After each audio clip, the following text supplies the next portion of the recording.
This is the SF Productions Podcast Network.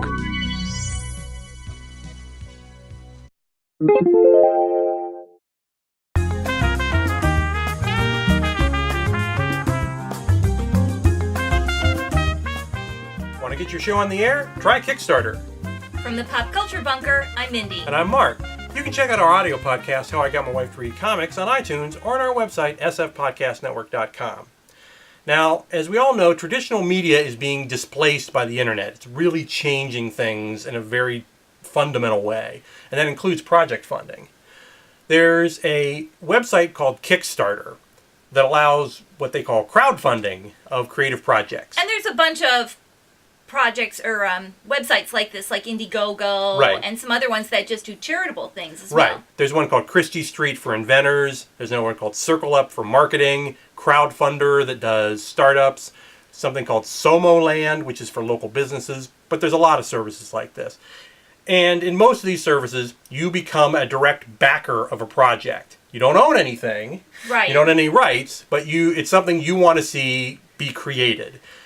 But you do get premiums, very much like the PBS tote bags. You know, I never thought of it like that, but it really is. Yeah, at various levels you get various things. Right. So we've actually made some investments in Kickstarter and some of those types of services. I've backed probably 6 or 7 different Kickstarters, as well as I think 1 or 2 Indiegogo projects. The first one that I ever did, I can't remember if it was the first or second, but I did back Amanda Palmer's album, and she raised like $2 million or something like that. Just totally ridiculous. I think I only donated like $2 or $5 or something, and I got a digital copy of her album. So that wasn't bad. Some of the other ones you were doing? I did Tom Zahler's art book. Right. Really nice little book. Again, I contributed enough to get a copy of the book. I would have bought the book anyway, so I might as well do that. Sure. Media properties that we did. We really liked Charlie Kaufman, and he did a Kickstarter for a movie called Anomalisa, which is a puppet stop-action film Right, kind that's of what thing. I call it. So that looks really good. Again, you'd think Charlie Kaufman could get funding on his own, so why does he need to go to Kickstarter? Sure. Who knows? And that seems to be one of the trends we're seeing in this, is that it's known people who are really doing well. Just somebody who you never heard of may not be doing nearly as well in this model. I think the thing is that you have to have some sort of a fan base or crowd following or an interest level to start with, especially if you're looking for any significant sum of money. Amanda Palmer had a built-in fan base from Dresden Dolls, as well as being married to Neil Gaiman. Right. Tom Zahler wasn't asking for much, and basically it was his fans who liked him from Love and Capes who backed his project. Right. So another one we just backed was Gail Simone did a Kickstarter. Leaving Megalopolis. And then Aya Comics, which is from Art Baltazar and Franco, who did Tiny Titans. Right. Did a Kickstarter. And both of those we wanted the books anyway. So if we were going to buy them, this way we can actually help the project happen. Right. So the big news in all this is that Rob Thomas just raised $5 million to fund a Veronica Mars movie. And that was less, I think, to fund the movie than to prove to the studio that there would be people willing to pay to see it. Because these people who are backing it are still going to have to pay to go to the movie theater to see it. Yeah. So what do you need other than money when you're doing these, trying to restart an existing property, especially like a TV series? Well, first off, you need an available cast, and that's something a lot of people don't seem to realize. Right. There's when Veronica Mars got this backing, a lot of people started talking about Firefly. I love Firefly. You could almost call me a brown coat. I love Firefly. I have a Jane hat. Right. But the cast is not available, and they're too old now. It's been too long. Yeah, right. And then you need a willing creator. In a lot of cases, the creators don't want to go back to these properties and redo them. The fans may want them to, but they're not interested. There was a really funny Onion story about the cast of Animal Hospital. Right. Saying, don't start a Kickstarter. Please don't start a quick Kickstarter. Please. And then just this April 1st, there was a series of Funny or Die videos about people wanting to get, the cast of Wings wanted to get a movie done, and Jerry McConnell from Sliders wanted to get a Sliders movie.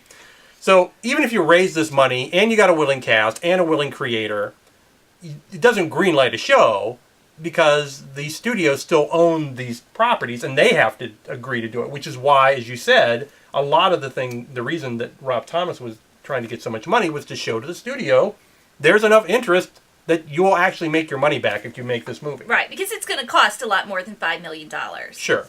So could other shows do this, actually fund through a Kickstarter-like service, and more importantly, should they?